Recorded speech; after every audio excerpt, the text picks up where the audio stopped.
30 specialists couldn't save them. The man who mopped their floors knew exactly what was killing them. At 2:17 a.m. on a Tuesday in October, Dalton Rivers pushed his cleaning cart past the transplant ICU's glass-walled rooms. Each one a theater of failing hope. Monitor screens cast blue shadows across unconscious faces. Pumps clicked and hissed, forcing medicine through veins that couldn't explain why 4 patients were already dead, and a 5th was circling the drain. In room 8, Marcus Chen's vitals were dropping. 31 years old, new father, perfect liver match. The surgery had been textbook. Dr. Castellanos herself had called it flawless. That was 6 days ago. 3 days ago, his numbers started falling. Now his body was rejecting the organ like it was poison, just like the others. Dalton emptied the biohazard bin without looking up as 2 residents rushed past, their voices tight with panic. To them, he was furniture, invisible. The night janitor who appeared after visiting hours and vanished before rounds, leaving nothing but the smell of industrial cleaner and the squeak of wet floors. He preferred it that way. Down the hall, the conference room blazed with light. Through the window, Dalton could see them gathered around the table like generals who'd lost too many battles. 30 specialists, transplant surgeons, immunologists, infectious disease experts flown in from Johns Hopkins and Mayo. The country's best minds, and they were screaming at each other. Dr. Castellanos stood at the head of the table, her silver-streaked hair perfect despite the hour, her voice cutting through the chaos. We've run every test twice. Tissue typing, viral panels, bacterial cultures, fungal assays, nothing. The organs are pristine. The surgical technique is beyond reproach. Then why are they dying? A toxicologist from Stanford slammed his palm on the table. 4 patients. Identical presentations. Acute rejection starting 72 hours post-transplant.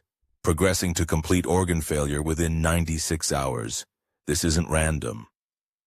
Maybe it's the immunosuppression protocol, someone suggested. We've tried 3 different protocols. Same result. Environmental factors? We've tested everything. Air quality, water supply, every medication that touches these patients. Dalton moved to the next room, his cartwheels squeaking softly. Room 7 had been Denise Washington's, grandmother of 5, dead 8 days ago. He'd found the nurses crying when he came to clean. Room 6, James Rodriguez, musician, dead 11 days ago. The room still smelled faintly of the flowers his wife had brought. Room 5, Sarah Kim, teacher, dead 2 weeks ago. Room 4, the first victim, Michael O'Brien, firefighter, dead 19 days ago, all of them perfect surgical candidates, all of them dead within days of successful transplants. Dalton paused at his cart, pretending to organize supplies while his mind cataloged patterns. 72 hours. Every single one started declining at exactly 72 hours post-transplant. Not 71, not 73. The precision bothered him.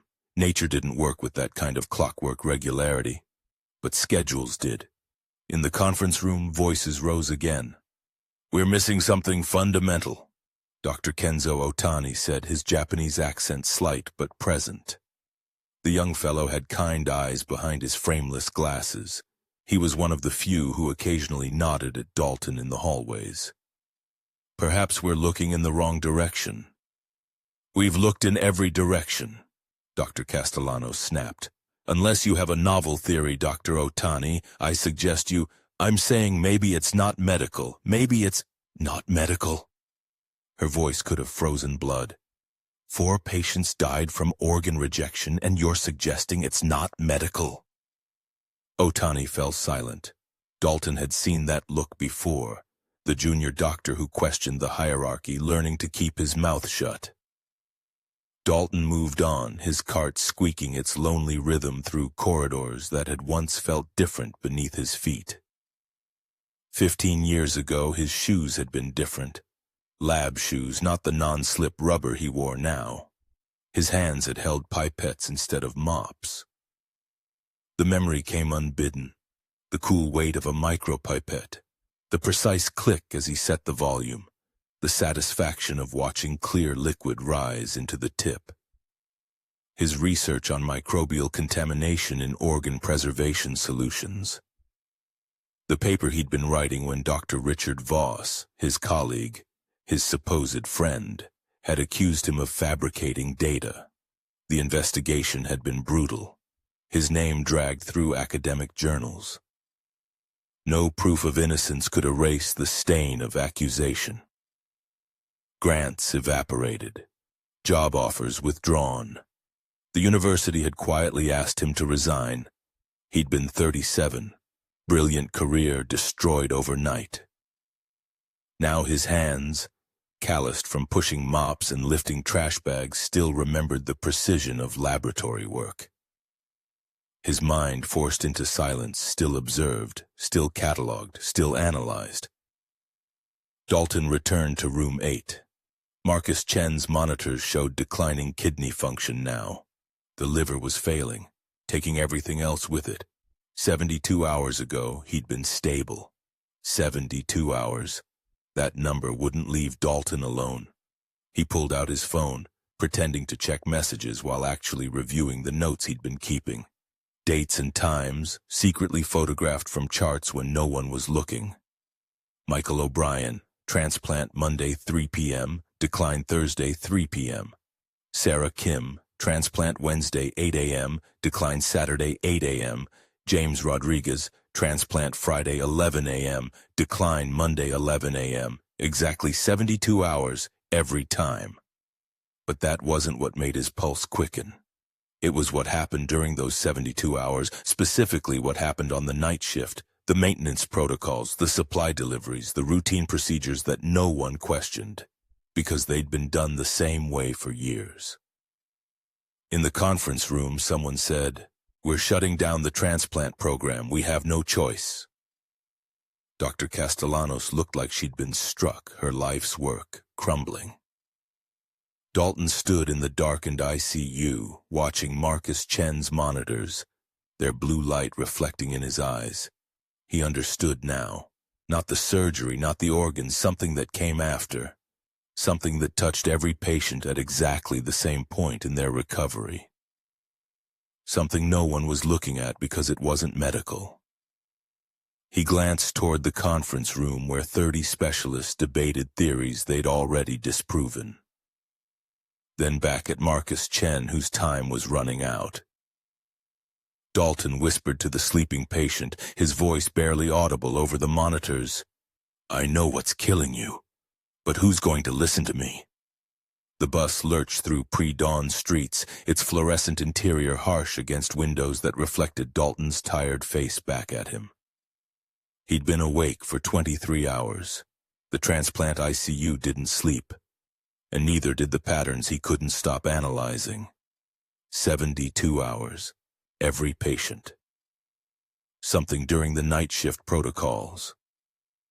His phone buzzed. "TJ, you coming home or living there now?" Dalton typed back, 10 minutes. The apartment building's elevator was broken again. Third floor meant 2 flights of stairs, his knees protesting each step. Keys jingled at the door and he smelled coffee before he turned the knob. Lorraine stood at the stove, spatula in hand, wearing the purple robe he'd bought her 3 Christmases ago. Gray light filtered through thin curtains. She didn't turn around. "You missed dinner, and the dinner before that." "I know, Mama. TJ saved you a plate. It's in the microwave." Dalton set his backpack down, the one that looked like any janitor's bag but contained notebooks filled with observations that would make any researcher jealous. He'd been keeping them for years. Habit, hope, stupidity maybe.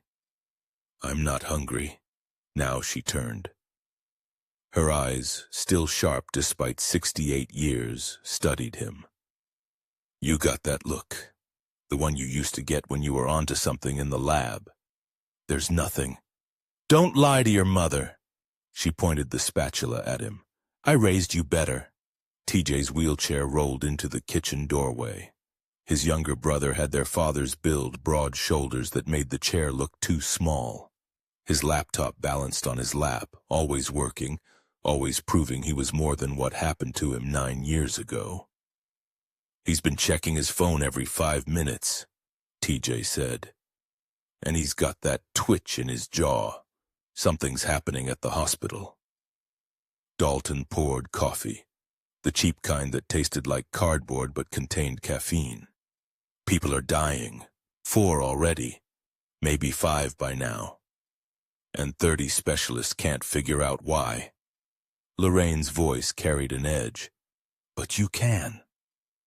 The words hung there, the truth they all knew but rarely spoke. I'm a janitor, Mama. You were going to change the world, baby. She moved to the drawer beside the sink, the one that stuck. Inside, carefully preserved in plastic sleeves, were his published papers. 3 articles in peer-reviewed journals before everything ended. She pulled one out. This here says you discovered a new mechanism of cellular stress response in organ preservation. That's what you told me it meant. That was 15 years ago. Your brain didn't stop working because some jealous man told lies about you. The memory came anyway. Dr. Marcus Webb's office. Dark wood and leather chairs. The committee seated around the table like judges. The accusation, data fabrication, evidence, suspicious consistency in Dalton's results. The truth. Webb had stolen Dalton's preliminary findings, published them first, then accused Dalton of copying him. By the time the investigation cleared the technical charges, the damage was done. Whispers, doubt. No lab would hire him. His grants evaporated, his career, everything he'd worked for since he was 8 years old reading biology textbooks at the public library, gone. I put my data skills to use for something that matters, TJ said, rolling closer.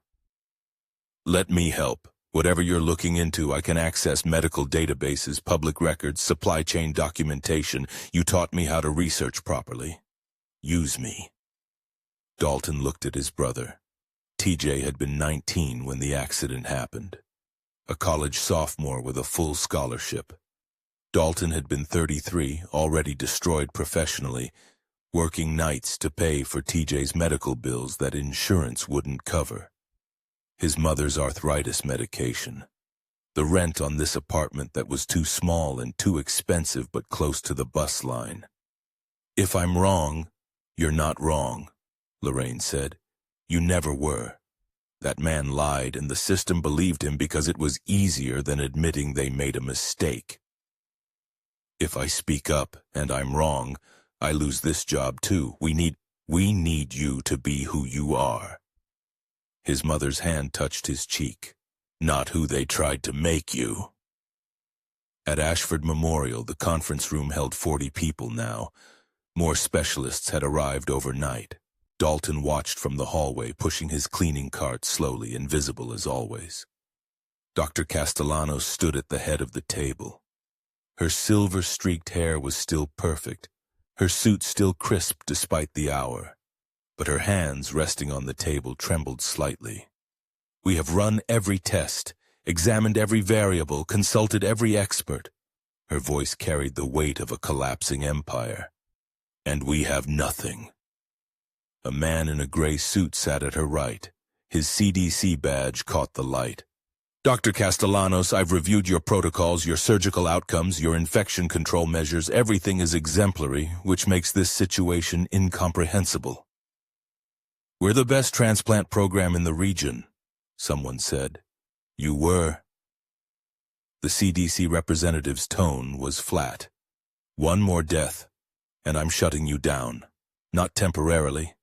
Permanently. We cannot allow patients to die from an unknown cause in a facility that cannot identify or control the threat. Dr. Castellanos' jaw tightened. Dalton recognized that look. Pride fighting panic, reputation battling reality. Dr. Otani, the young fellow who sometimes nodded at Dalton in the hallways, raised his hand tentatively. What if we're looking at this wrong? What if it's not medical? Everything in a hospital is medical, someone scoffed.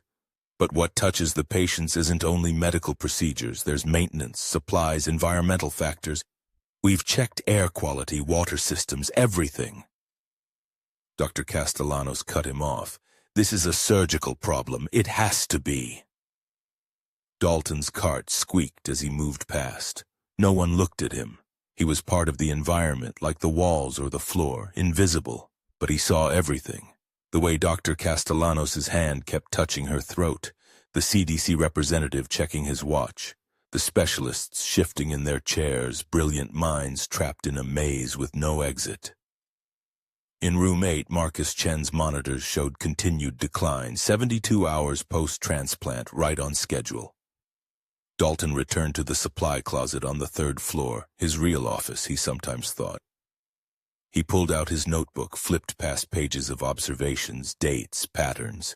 Then he pulled latex gloves from his cleaning cart, not janitor gloves, the thin, precise kind he used to wear in the lab. He whispered to the empty closet, to himself, to the ghost of who he used to be. I have to investigate this myself, quietly. The medical waste bins held secrets. Time to find them. Dalton's phone camera clicked softly in the dim corridor. 3rd floor, 2:47 a.m., the transplant unit holding its breath between crises. He photographed the label on a saline bag dispenser, the lot number crisp in the flash. His cleaning cart stood sentinel nearby, mop handle visible to anyone who glanced his way. Just the janitor, documenting supply inventory. Nothing suspicious. Except his hands didn't shake anymore when he did this. The first night they had. He moved to the medication room where nurses left charts stacked on the counter between rounds. Marcus Chen's vitals, deteriorating in that same 72-hour pattern. Jennifer Okoye before him, identical trajectory. Dalton's phone captured the pages, his mind already cataloging the data points. White blood cell counts, liver enzymes, inflammatory markers, each number a coordinate in a map only he seemed able to read. The supply closet on 3 became his laboratory. He'd taped his timeline to the inside of the door, a web of dates, procedures, staff rotations. Red lines connected patient admissions to decline on set, blue tracked medication schedules. Green marked maintenance activities, shift changes, equipment deliveries. The pattern was there. He could feel it the way he used to feel hypotheses crystallizing in his old lab, that electric moment before proof. His phone buzzed. TJ. Got the data visualizations done. You need to see this. Dalton's apartment at dawn smelled like his mother's coffee and the mentholated cream she used for her arthritis. But he went straight to TJ's room, where 3 monitors glowed with spreadsheets and correlation charts. Look, TJ manipulated the display with quick gestures. I pulled every data point you sent, cross-referenced with hospital maintenance logs you photographed, staff schedules from the public employee database, even weather patterns in case environmental factors mattered. The visualization bloomed across the center screen, 4 patient timelines overlapping like translucent sheets. Surgery here, TJ pointed. Perfect outcomes initially, then 72 hours later, like clockwork, everything crashes, but watch this. He isolated variables, stripping away factors one by one. Not surgical technique, different surgeons. Not medications, different protocols. Not infections. Cultures are clean, not the recipients themselves, different ages, conditions, genetic profiles. What's left? Dalton leaned closer. The organs themselves, or more specifically what happens to them before transplant. Dalton felt it click. The preservation solution, the cold storage protocol, the window between donor harvest and recipient surgery when the organ lived in chemical suspension, waiting. That night, he went through medical waste with surgical precision.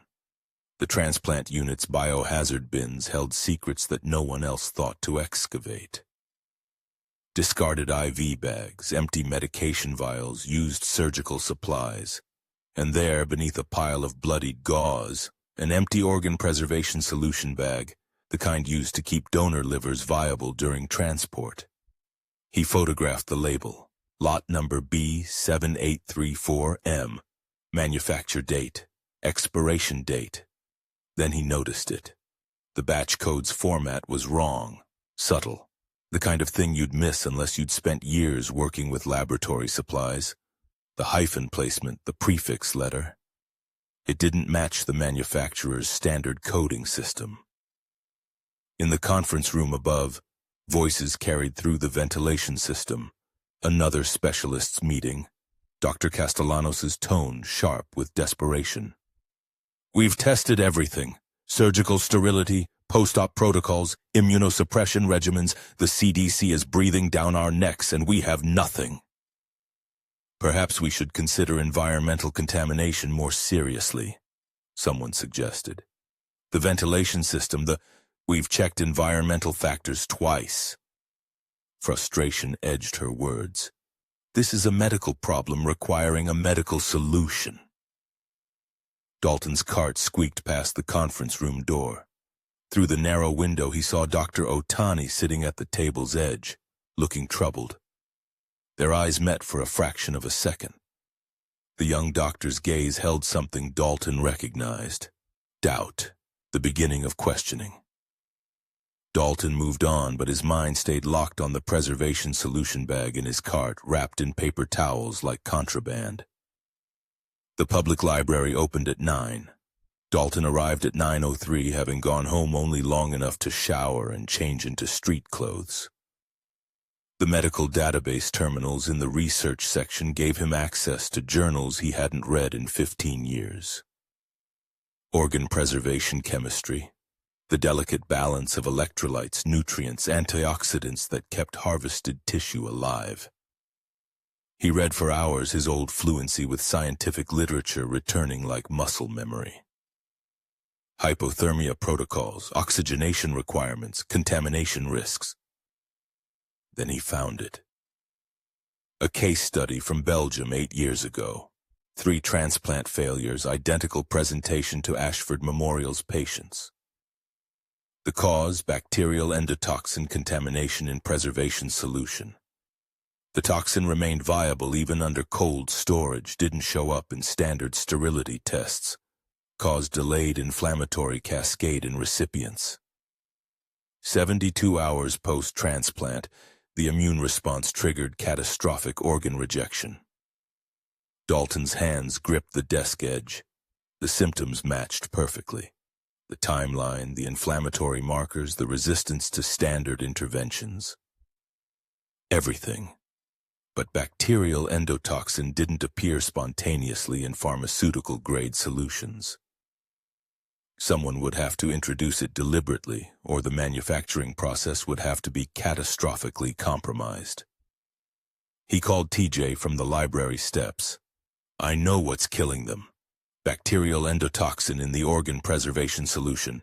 It's the only variable that fits. That's brilliant. TJ's keyboard clattered in the background. But how did it get there? That's what I need you to find. The solution bags come from Medicold Solutions distributed through hospital supply chain. I need to know who had access, procurement staff, warehouse workers, delivery personnel. Anyone who could have tampered with the shipment. On it. Give me a few hours. Dalton rode the bus home, watching the city scroll past. 15 years ago, he would have published this finding, presented it at conferences, been celebrated for the discovery. Now he'd have to figure out how to make anyone listen to the janitor. His phone rang as he reached his building. TJ, and his voice carried an edge Dalton had never heard before. Dalton, I found the receiving records for that batch. Lot B7834M arrived 6 weeks ago, signed for by warehouse staff, standard processing, but I cross-referenced with the manufacturer's shipping database. the public-facing one they use for quality tracking. And the lot numbers don't match. Someone manually altered the receiving records. The batch that arrived at Ashford Memorial isn't the batch that left the manufacturer. Dalton, this wasn't an accident. This was deliberate. Dalton found Nurse Okonkwo in the cafeteria at 2:30 in the morning, sitting alone with a cup of coffee that had probably gone cold an hour ago. He'd rehearsed his approach for 3 days, choosing his words with the precision he once used to design experiments. Not too technical, not too presumptuous, just enough to make her listen. "Nurse Okonkwo." He held his cleaning supplies cart handle, keeping his posture non-threatening. "I'm sorry to interrupt your break. My name is Dalton Rivers. I work the night shift maintenance." She looked up, her exhaustion visible in the shadows under her eyes. "Is there a spill somewhere?" "No, ma'am. I wanted to talk to you about the transplant patients, the ones who've been dying." Her expression shifted subtly. Guarded. "That's a medical matter." "I know, I understand that." He'd anticipated this. "But I've noticed something. A pattern. I think the patients are being poisoned through contaminated organ preservation solution. Bacterial endotoxin. It would explain the inflammatory cascade, the timing of deterioration, why standard interventions aren't working." Okonkwo set down her coffee. For a moment he thought she might actually listen. Her eyes focused on him with the sharp attention of someone who'd spent 16 years evaluating critical information. "The endotoxin remains viable in cold storage," Dalton continued, speaking faster now, sensing his window closing. "Standard sterility tests wouldn't detect it at the concentrations needed to trigger delayed immune response. 72 hours post-transplant. The inflammation causes rejection that looks like standard complications, but it's actually—" "Mr. Rivers." Her voice carried a new edge, professional distance. "I appreciate your concern, really I do. But this isn't your area. I have a background in microbiology. I used to—" "You're a janitor." The words landed with the weight of finality. She wasn't being cruel, just stating what she perceived as fact. "We have 30 specialists working on this, doctors who spent decades training for exactly these situations. I'm sure whatever you think you've noticed, they've already considered it. But they haven't. The lot numbers on the preservation solution don't match the manufacturer's records. Someone tampered with—" She stood, gathering her coffee cup. "I need to get back to my patients. Please leave the medical matters to medical professionals. I'm sure you're very good at your job. Stick to that." Dalton watched her walk away, her scrubs swishing through the empty cafeteria. The fluorescent lights hummed overhead. His cart's wheels squeaked as he gripped the handle. The next night, he tried a different approach. He'd spent 7 hours at the public library printing documentation. Timeline analysis, lot number discrepancies, biochemical pathways, symptom correlation. He organized it into a clear professional brief, the kind of summary he used to prepare for lab meetings 15 years ago. Dr. Otani's mailbox hung outside the fellow's office. Dalton had watched the young doctor treat everyone with respect, had seen him question assumptions during rounds. If anyone might listen, it would be him. Dalton slid the manila envelope into the mailbox at 3 in the morning. He'd typed a cover note. "Critical information regarding transplant patient deaths. Please review urgently. Evidence of deliberate contamination." He was emptying trash bins in the adjacent hallway when Dr. Castellanos emerged from her office. She must have been working late. She paused at the mailboxes, checking her own, then noticed the envelope in Dr. Otani's slot. She pulled it out, read the cover note. Her expression hardened. Dalton kept his head down, moving his cart slowly, trying to be invisible. Through his peripheral vision, he watched her scan the first page of documentation, her lips pressed into a thin line. Then she crumpled the papers, shoving them into a nearby recycling bin. Ridiculous, she muttered, walking away. Dalton's hands tightened on the trash bag he was holding. The plastic crinkled. The security guard found him an hour later. Marcus, a decent guy who usually just nodded hello, but tonight his expression was apologetic and firm. Dalton, hey, listen, I need to talk to you about something. Dr. Castellanos mentioned there might be some boundary issues. Staff members accessing areas they shouldn't, looking at patient information they don't have clearance for. I haven't done anything wrong. I'm not saying you have. Just a friendly warning. You know how it is. Everyone's stressed with these patient deaths.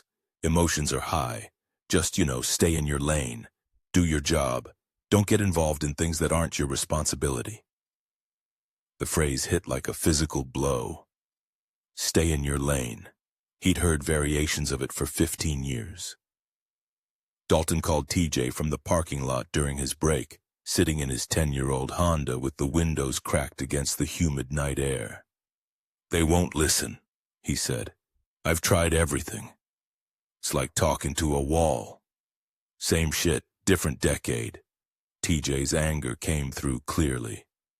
Remember when you tried to tell your department chair about the fabricated data when you had proof? They didn't want to hear it then either. A patient is going to die, TJ. Another person, because I can't make them see past my uniform. You will. We'll figure it out. You're not giving up. But Dalton felt the familiar weight settling over him, the crushing knowledge that truth didn't matter if the wrong person spoke it. At home, Lorraine found him sitting at the kitchen table, his documentation spread out before him. She put her hand on his shoulder, her touch warm and steady. Baby, you're right. I know you're right. Don't give up. What if I lose this job? We need the insurance, your medications, TJ's equipment. We'll manage, we always do, but you can't let another person die if you can stop it. That's not who you are. He returned to work the next night carrying the weight of impossible choices. At 4 in the morning, the monitors in room 412 began screaming. The fifth patient, a 37-year-old mother of 2, her vitals crashing. Code Blue echoed through the intercom. The medical team rushed past Dalton, their movements practiced and urgent. Dr. Castellanos barked orders. Nurses moved with choreographed precision. Equipment beeped and hissed. Dalton stood in the hallway, his cleaning cart forgotten, watching through the window. His documentation sat in his locker, useless. His knowledge trapped in a body the institution had decided didn't matter. The woman on the bed convulsed as they shocked her heart, once, twice, 3 times. Tears blurred Dalton's vision. He pressed his palm against the cold glass, watching them fight for a life he knew how to save. If only someone would listen. The call connected at 11:47 p.m. Dalton sat in his car in the hospital parking lot, phone pressed to his ear, rehearsing words he'd practiced 100 times. Hello? Dr. Farah Lynn's voice, familiar after 15 years of silence. Farah, it's Dalton Rivers. A pause. Then warmth flooded through the line. Dalton. My God, I've wondered about you for years. He closed his eyes. I need help. There's a medical emergency and I need access to lab equipment. Tell me. He explained everything. The deaths, the pattern, the contaminated preservation solution theory. His voice gained strength as he moved through the biochemistry, the muscle memory of scientific discourse returning. When he finished, silence stretched between them. Dalton, I never doubted you. Not for a second. What happened to you was criminal. Her voice hardened with conviction. Come use my lab. Tonight if you need to. I need a sample first. Be careful. And Dalton, it's good to hear your voice. At 2:18 a.m., the transplant unit supply room hummed with refrigeration units. Dalton had mopped this floor 300 times. Knew the security camera blind spot near the back corner. understood the exact angle where the medication cart blocked the doorway view. His hands trembled as he pulled on latex gloves. Not the cheap ones from his cleaning cart, sterile examination gloves from the box by the door. The preservation solution bags hung in temperature-controlled storage, each labeled with lot numbers and expiration dates. He photographed everything: the manufacturer labels, the batch codes, the storage temperature display reading 4.2 degrees Celsius. He selected a bag from the current lot, the same lot used for the 5th patient now fighting for her life 3 floors down. With a sterile syringe from the supply drawer, he extracted 15 milliliters through the bag's injection port. The clear fluid looked innocent, harmless. His heart hammered as he transferred the sample to a specimen tube, labeled it with the lot number, wrapped it in paper towels, and placed it in his lunch cooler packed with ice. Documentation. Photographs of the storage unit, the lot numbers, the temperature logs, his phone's timestamp on every image. The security guard's footsteps echoed in the hallway.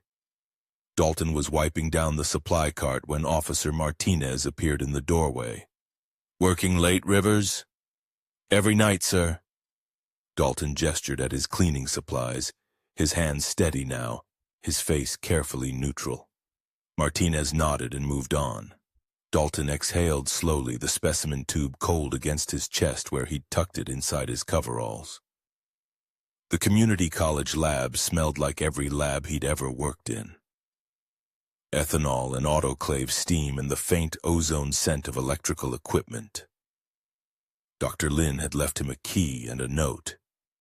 "All yours until 6 a.m. Reagents in the cold room. Good luck." Dalton's hands moved with practiced precision. 15 years vanished as he prepared the bacterial endotoxin assay. The familiar weight of pipettes, the smooth click of micropipette buttons adjusting volumes, the precise choreography of serial dilutions. He worked methodically. Positive controls, negative controls, standards for calibration, the preservation solution sample in triplicate.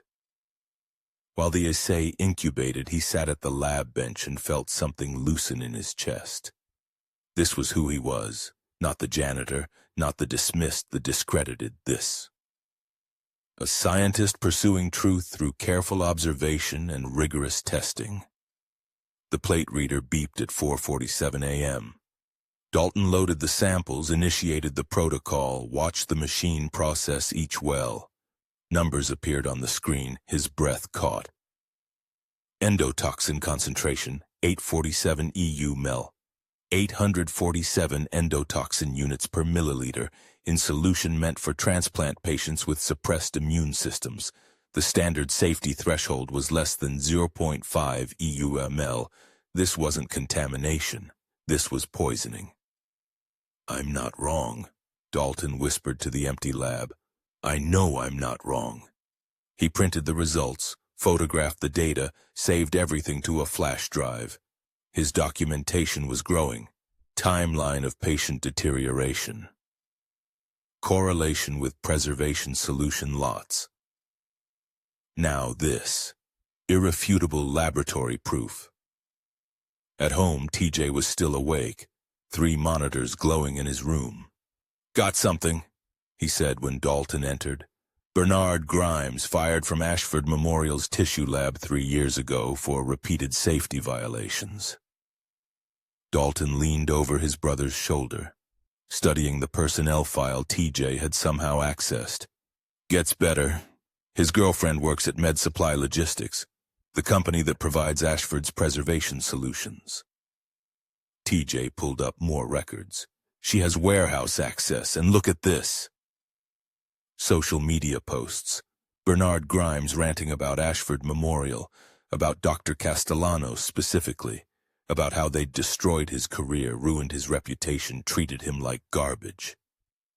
Posted 2 weeks before the first patient died. He wanted revenge, Dalton said quietly. He wanted to destroy their transplant program. Looks like he found a way. TJ scrolled through access logs. The girlfriend's security badge was used at the warehouse the day before each contaminated lot shipped to Ashford. Dalton spent the next 4 hours assembling everything.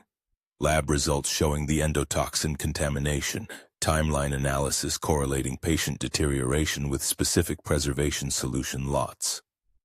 Personnel investigation revealing Bernard Grimes's motive and access. Biochemical explanation of how lipopolysaccharide from Pseudomonas aeruginosa would trigger catastrophic immune responses in immunosuppressed transplant recipients. It was airtight, comprehensive, undeniable. Dr. Lin called at noon. "I reviewed your data, Dalton. This is brilliant work, thorough, rigorous, exactly what I remember from you." Her voice grew fierce. "Make them listen. You have the evidence. Make them see you." That evening, Dalton stood in his kitchen, the evidence package spread across the table. Lorraine touched his shoulder. "You ready, baby? I don't know if they'll listen. They will, because you're right, and because you're not giving up." His phone buzzed. TJ had sent a news alert.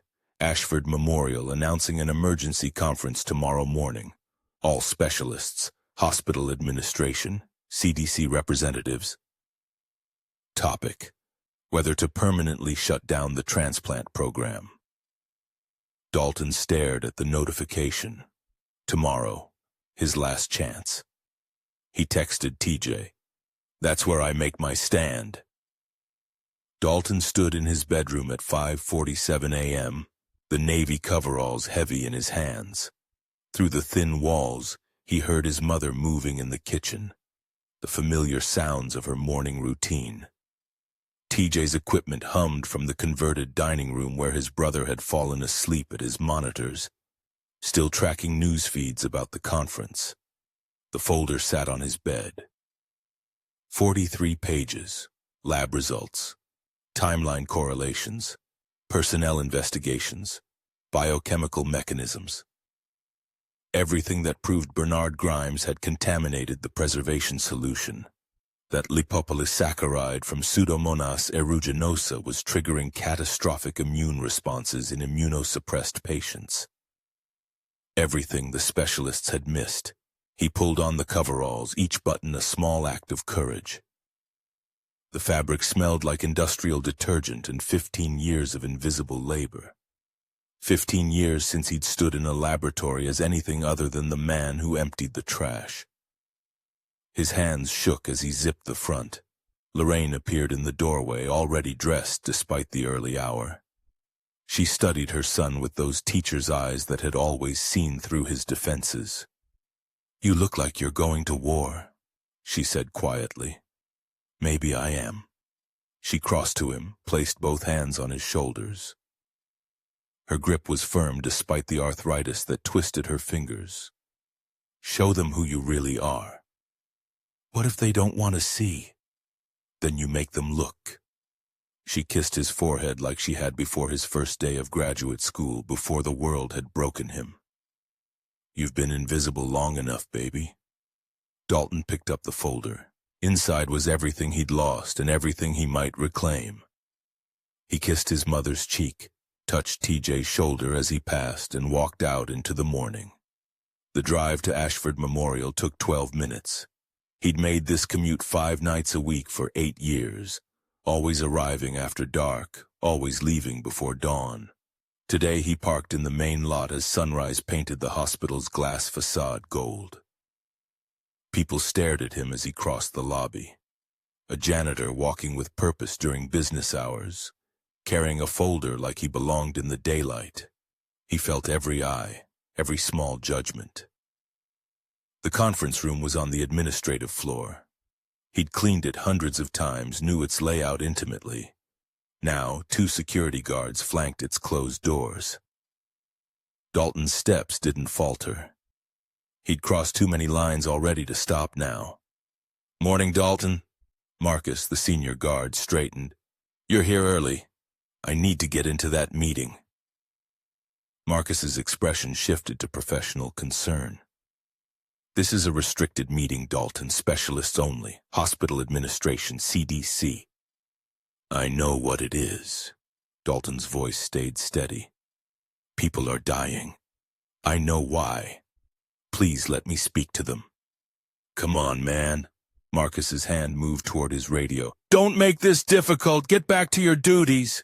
4 patients are dead. More will die if they don't listen. Dalton, I'm going to have to call this in. The conference room door opened. Dr. Kenzo Otani stepped out, exhaustion evident in every line of his body. He stopped when he saw the confrontation, his gaze moving from the guards to Dalton to the folder in Dalton's hands. Problem, Marcus? Just a misunderstanding, Dr. Otani. I've got it handled. But Otani was staring at Dalton now, really seeing him. Something in Dalton's stance, in the way he held that folder like a lifeline, made the young doctor pause. What's in the folder? Evidence, Dalton said, about the contamination, about why the patients are dying. Marcus moved to intervene, but Otani raised a hand. You're the janitor, from the transplant ICU. I'm a microbiologist. The words felt strange after 15 years of silence. I was a researcher, before. Inside the conference room, voices rose. Through the gap in the doorway, Dalton glimpsed the assembled specialists, the CDC representatives in their crisp suits, the hospital administrators looking grim. Dr. Castellanos' voice cut through the murmur, sharp and passionate. This program has saved 847 lives in 5 years. We have the lowest rejection rates in the country. 4 unexplained deaths do not negate 4 preventable deaths. The CDC representative's voice was flat, final. Without explanation, without identified cause, this program represents an unacceptable risk. My recommendation stands: immediate suspension pending full investigation. Otani looked at Dalton, then at the folder, then back toward the conference room. Dalton watched the calculation happen behind the young doctor's eyes. Career risk versus curiosity. Professional hierarchy versus desperate possibility. Dr. Otani, Marcus warned. Protocol. Let him speak. Otani's voice was quiet but firm. What do we have to lose? We're already at shutdown. He held the door open. Dalton's legs felt like water as he stepped forward. The conference room materialized around him. The long table, the assembled specialists in their expensive clothes, the wall of diplomas and achievements. 30 pairs of eyes turned toward him. 30 pairs of eyes that had never really seen him before. Dr. Castellanos rose from her chair, fury transforming her elegant features. What is the meaning of this? Security!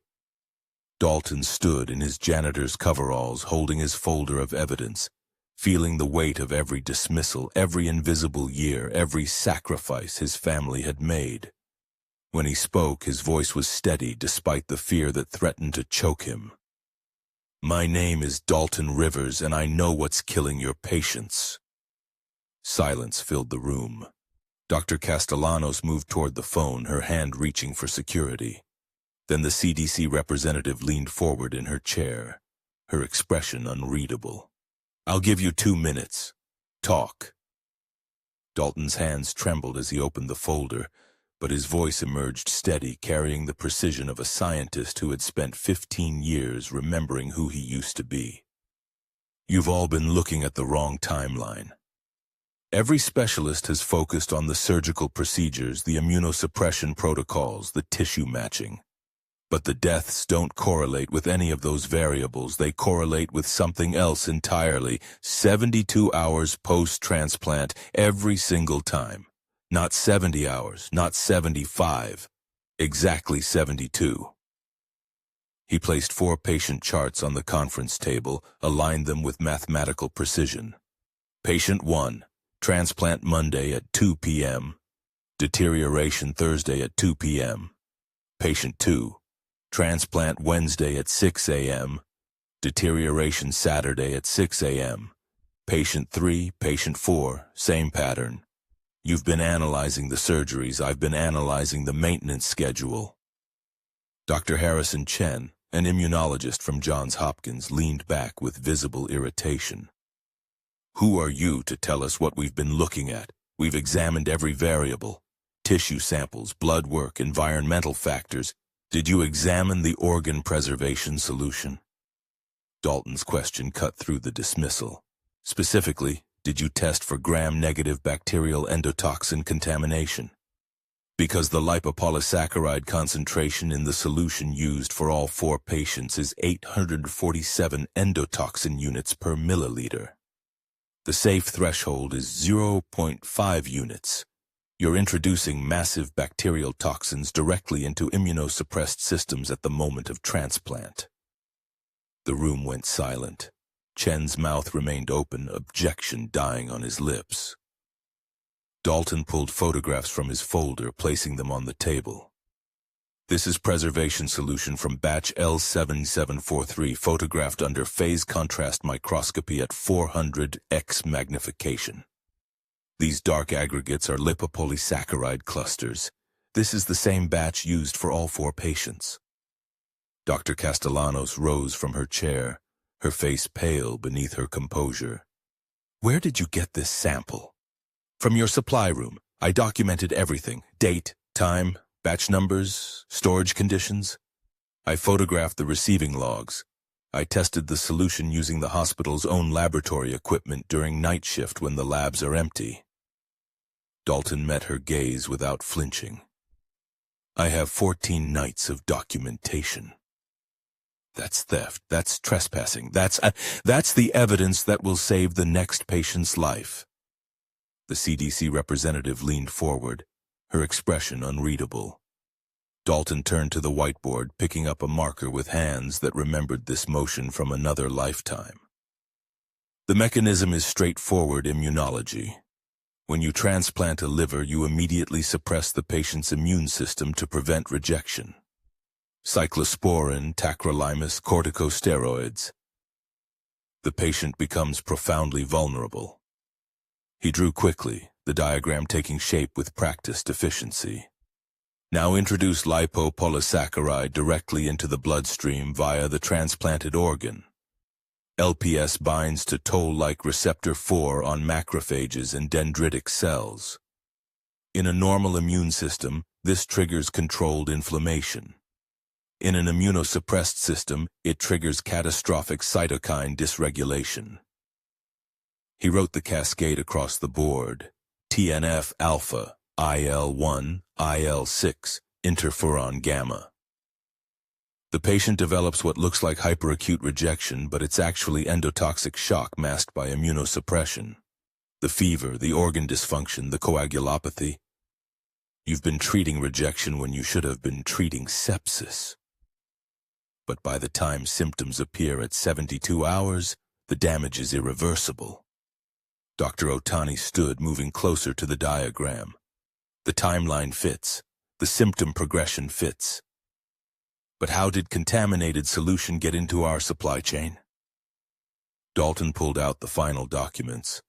His throat felt tight, years of invisible work culminating in this moment. Your preservation solution comes from biotech solutions delivered weekly. 3 years ago, Bernard Grimes was fired from your tissue laboratory for repeated safety violations. He now works as a distribution coordinator for biotech. He has access to the solution during transport. These are the altered receiving logs. See how batch L7743 shows a different delivery time than the driver's GPS records? He had 47 minutes alone with this shipment. He spread surveillance footage printouts across the table. This is Grimes entering the loading dock. This is him leaving. The timestamps don't match the official records. He's been systematically contaminating specific batches. Not enough to trigger immediate problems. Just enough to kill transplant patients 72 hours later. The specialists were leaning forward now, following his logic, their skepticism transforming into horrified comprehension. Dr. Castellanos' voice was sharp. but something had shifted beneath the authority. What are your credentials? Where did you learn to analyze endotoxin contamination? To diagram cytokine cascades? The question Dalton had been dreading, the wound he carried in silence every day. I was a microbiologist. 15 years ago, I worked in infectious disease research at Patterson University. I published 12 papers on bacterial pathogenesis in immunocompromised hosts. The words emerged quietly, each one costing him. I was accused of fabricating data by a colleague. The accusation was false, but the investigation destroyed my career. No one would hire me. I couldn't get funding. I couldn't get references, so I became invisible. The revelation hung in the fluorescent air like smoke. 30 specialists stared at the man in Janitor's coveralls, seeing him completely for the first time. You're a trained scientist. Dr. Chen's voice carried disbelief and something that might have been shame. I was. I still am. I just clean floors now. The CDC representative stood, her expression grave. Can you prove this contamination definitively? Can you walk us through testing protocols that will hold up in federal court? Dalton looked at the assembled specialists, at Dr. Otani's encouraging nod, at Dr. Castellanos's pale, rigid face. Test the solution yourselves. I'll walk you through the protocol, every step, every control. I documented everything. Dr. Castellanos stood motionless for a long moment, her hands flat on the conference table. When she finally spoke, her voice was barely above a whisper. Test the solution. Now. If he's right. She didn't finish. The implications hung heavy in the sterile air. The office where they put Dalton was small, windowless, borrowed from some administrator who'd gone home hours ago. Dr. Otani sat across from him, still in his surgical scrubs, fingers drumming nervously on the desk. 2 hours felt like 2 days. How long were you at Patterson? Otani asked quietly. 7 years, 3 as a doctoral student, 4 as a postdoc. I was up for a junior faculty position when... Dalton's voice trailed off. When someone destroyed you. When someone protected himself by destroying me. Dalton's hands rested flat on his thighs, motionless. Dr. Marcus Chen, senior investigator, he'd made errors in a major grant application, fundamental flaws in methodology. I pointed them out privately, colleague to colleague. 2 weeks later, the fabrication allegations appeared. Otani's jaw tightened. That's not science, that's murder. It's institutional survival. Marcus had tenure, grants, reputation. I was expendable. Dalton looked at the walls, at the generic motivational poster about teamwork. The investigation cleared me technically, but the whispers never stopped. Other labs wouldn't touch me. Funding agencies remembered the accusation, not the exoneration. I became professionally radioactive. So you've been cleaning floors with a doctorate in microbiology. I've been surviving, keeping my mother's house, paying for my brother's medical equipment. Dalton's voice carried no self-pity, just facts. Some nights I'd stand in the ICU, emptying trash, listening to residents discuss cases. I'd know the answers, know what they were missing. But who listens to the janitor? Otani leaned forward. I'm listening now. We all should have been listening. The door burst open. Dr. Sarah Chen, the lab director, stood in the doorway with printouts clutched in both hands. Her face was ashen. He's right, about everything. The conference room erupted into controlled chaos. 30 specialists crowded around the lab results, voices overlapping in urgent technical discussion. The numbers were undeniable. Endotoxin levels in lot numbers 47823, 47824, and 47826 were catastrophically elevated, hundreds of times above acceptable thresholds. The contamination signature matched exactly what Dalton had predicted. Dr. Castellano stood at the head of the table, her commanding presence now channeled into rapid-fire decision-making. The panic was still there, but transformed into purpose. Immediate cessation of all transplants using Virexol preservation solution. Every bottle, every lot, quarantined now. Her voice cut through the noise. Contact every hospital in our supply network. If they have these lot numbers, they pull them immediately. A transplant coordinator was already on the phone. Another specialist pulled up the inventory system on a laptop. "The 5th patient," Dr. Otani said urgently. "Marcus Green. He's still alive. Dalton recommended plasmapheresis with targeted immunotherapy." Castellanos turned to Dalton, who stood near the wall, still in his coveralls, still somehow apart from the group. "Will that work?" "It's the only thing that will work. You need to remove the endotoxin from his bloodstream and suppress the cytokine cascade before it causes irreversible organ damage." Dalton's voice was steady, professional. "Plasmapheresis to filter his plasma, high-dose corticosteroids, and TNF-alpha inhibitors. Start within the next 2 hours or you lose him." "Do it," Castellanos ordered. "Dr. Otani, coordinate with nephrology. Use his protocol exactly." The FBI agent arrived 40 minutes later, a sharp-eyed woman in a dark suit who listened to Dalton's presentation with absolute focus. He walked her through his documentation, the supply chain analysis, the altered receiving records, the timeline of Bernard Grimes's access to the tissue lab. "This is attempted murder," the agent said flatly. "Multiple counts.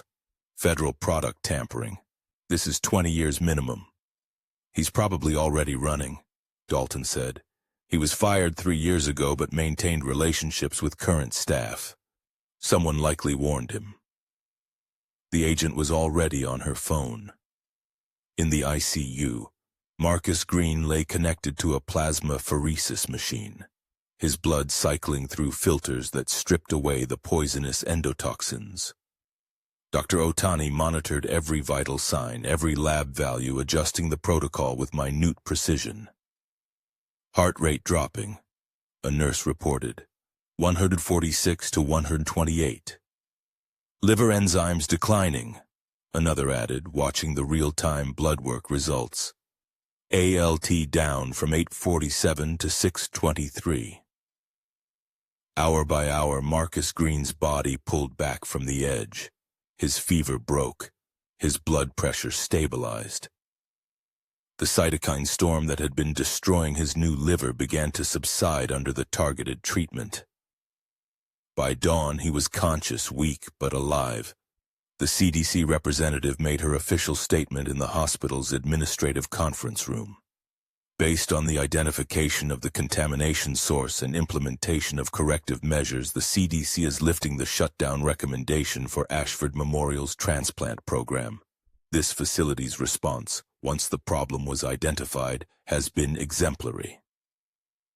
At Ronald Reagan Washington National Airport, Bernard Grimes stood in the security line for an Air France flight to Paris, one-way ticket, small carry-on bag, hands trembling as he checked his phone compulsively. The FBI agents moved through the terminal with practiced efficiency. "Bernard Grimes?" The female agent's voice was calm, authoritative. He ran, 20 feet before they tackled him to the polished floor, passengers scattering. "Bernard Grimes, you're under arrest for attempted murder and federal product tampering." The news spread through Ashford Memorial like electricity through water. The janitor solved it. The janitor with the doctorate they didn't know about. The janitor who'd been right when 30 specialists were wrong. The janitor who saved the transplant program, saved Marcus Green, saved the hospital's reputation. Dalton sat alone in the staff break room on the 3rd floor, the one where housekeeping took their breaks, where he'd eaten countless midnight meals in slunts. The fluorescent lights hummed overhead. His hands, calloused from mop handles and trash bins, rested on the scarred table. 15 years. 15 years of being invisible, of swallowing his knowledge, of accepting the world's judgment that he was worthless. And now, in one night, everything had shifted. The vindication felt surreal, almost painful, like blood returning to a limb that had gone numb.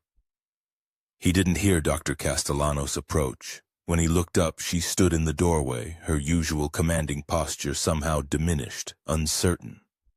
She stood there for a long moment, studying him, seeing him completely for perhaps the second time. "Mr. Rivers?" she said finally, her voice stripped of its usual authority. "We need to talk." Dr. Castellanos closed the break room door behind her, the soft click sealing them into privacy. She didn't sit. Instead, she stood across from Dalton, her usual commanding posture bent under something that looked like genuine shame. "I owe you an apology, Mr. Rivers, a profound one."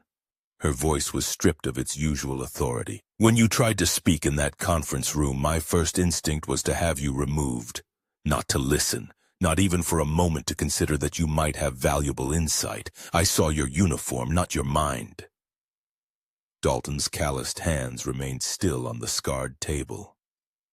He'd imagined this moment during 15 years of emptying trash bins, but the reality felt surreal, almost painful. "It wasn't just me," she continued. "It was the entire system we've built.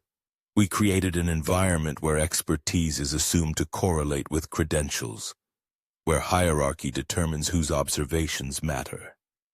4 people died because of that arrogance, because we couldn't see what was right in front of us."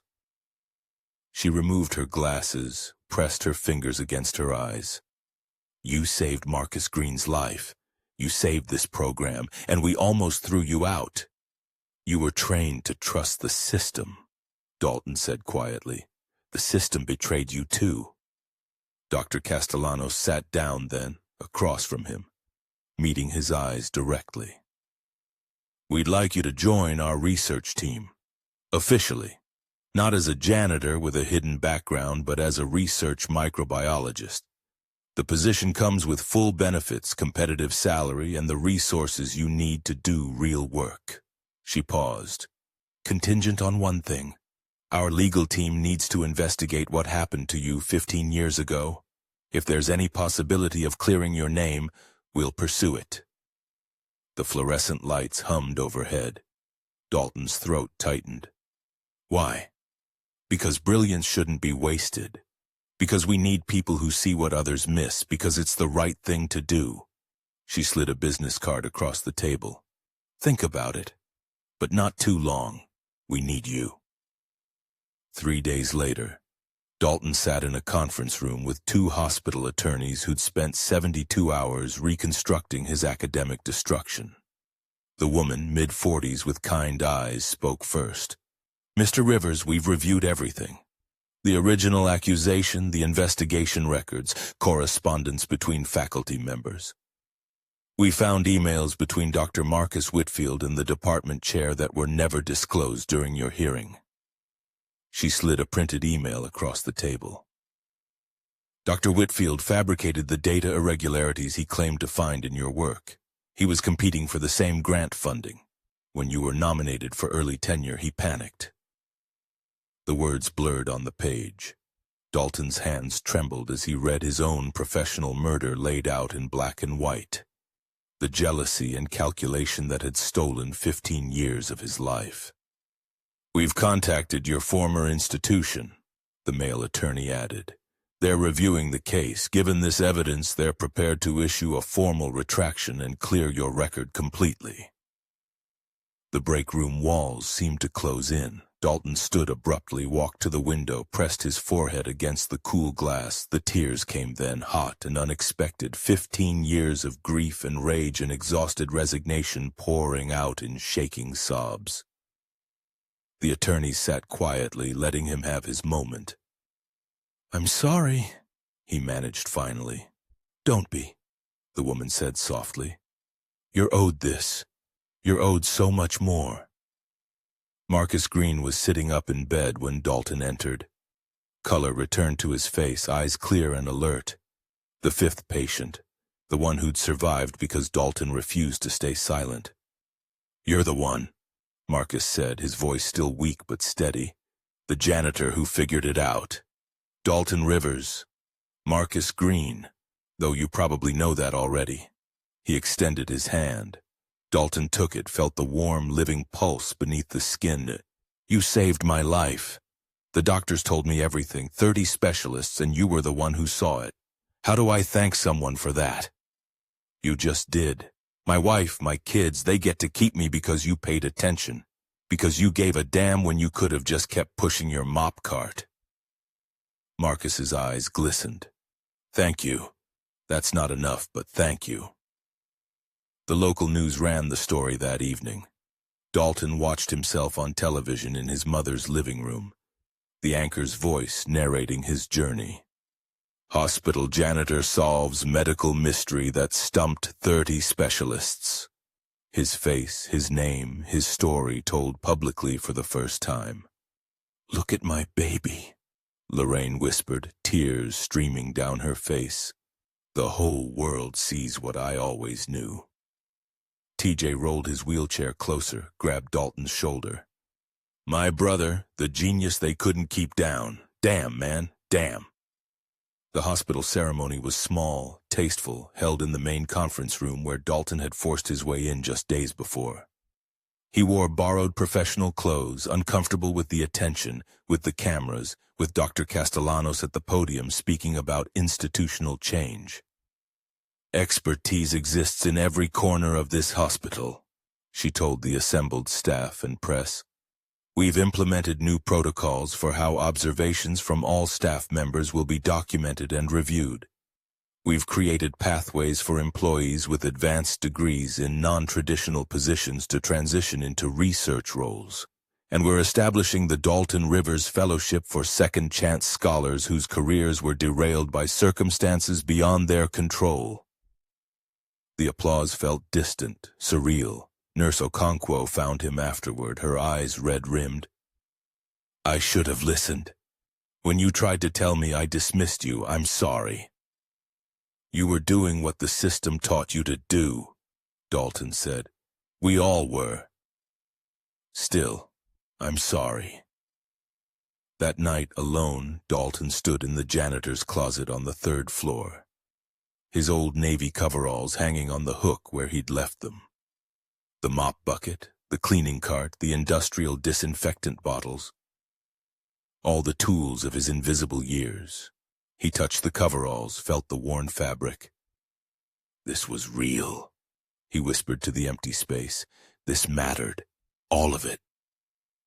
The next morning, Dalton stood at the threshold of his new office in the research division. The nameplate gleamed in the fluorescent light.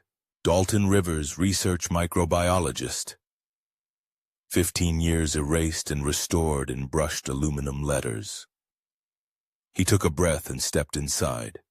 2 years later, Dalton Rivers adjusted his white lab coat and peered through the microscope at the tissue sample, his practiced hands making minute adjustments to the focus. The research lab hummed with the familiar sounds of precision equipment. Centrifuges spinning, incubators maintaining perfect temperatures, the soft beep of timers marking intervals he'd calculated to the second. On the wall behind his desk, 3 framed journal articles bore his name. Novel detection methods for preservation solution contamination, systemic approaches to transplant safety protocol, and reconsidering institutional hierarchies in medical problem solving.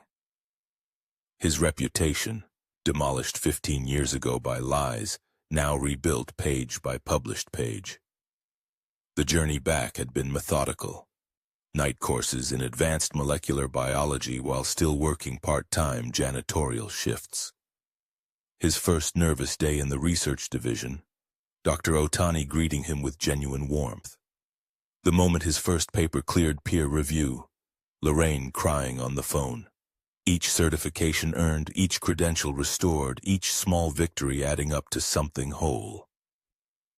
Now he stood at a podium in a downtown conference center, facing 300 professionals gathered for the National Healthcare Employment Equity Summit. The lights were hot, the audience expectant. "My name is Dalton Rivers," he began, his voice steady. "For 15 years I held a mop instead of a pipette. Not because I lacked capability, but because one false accusation destroyed my access to the work I was trained to do. The medical mystery I solved wasn't just about contaminated preservation solution. It was about contaminated systems, institutions so invested in hierarchy that they couldn't see expertise standing right in front of them." He clicked to the next slide, a photograph of the Rivers Protocol documentation, now standard at 43 hospitals nationwide. The Rivers Protocol isn't named for me to celebrate one janitor who got lucky. It's named to remind institutions that they're surrounded by brilliance they refuse to recognize. It's a formal system requiring documentation and review of observations from every staff member, regardless of position. Environmental services workers, cafeteria employees, security guards, transport teams, people who see patterns because they're present in ways the rotating specialists never are. Back at Ashford Memorial, the protocol lived in daily practice. Dalton had watched a housekeeper's observation about patient room temperatures lead to discovering a faulty HVAC system affecting recovery rates. A cafeteria worker with engineering expertise had redesigned the meal cart system, reducing foodborne infection risks by 40%. A transport aide's comment about timing patterns had caught a medication error the pharmacists missed. His mentorship work filled his afternoons. Today he met with Marcus Chen, a former paralegal now completing pre-med requirements, and Shanice Williams, the cafeteria worker whose engineering insights had transformed food safety protocols. They gathered in his office, no longer a closet, but a space with windows, bookshelves, a whiteboard covered in equations. "The system will resist you," Dalton told them. "It's designed to. But resistance isn't rejection. It's just friction. Keep pushing." Down the hall, TJ worked in the analytics department, his wheelchair navigating between workstations as he collaborated with epidemiologists on predictive modeling. The brothers still met for lunch every Thursday, their partnership continuing in new forms. But Dalton never forgot. Tuesday afternoons he ate lunch in the environmental services break room with Hector, Janet, and Marcus, his old janitorial colleagues.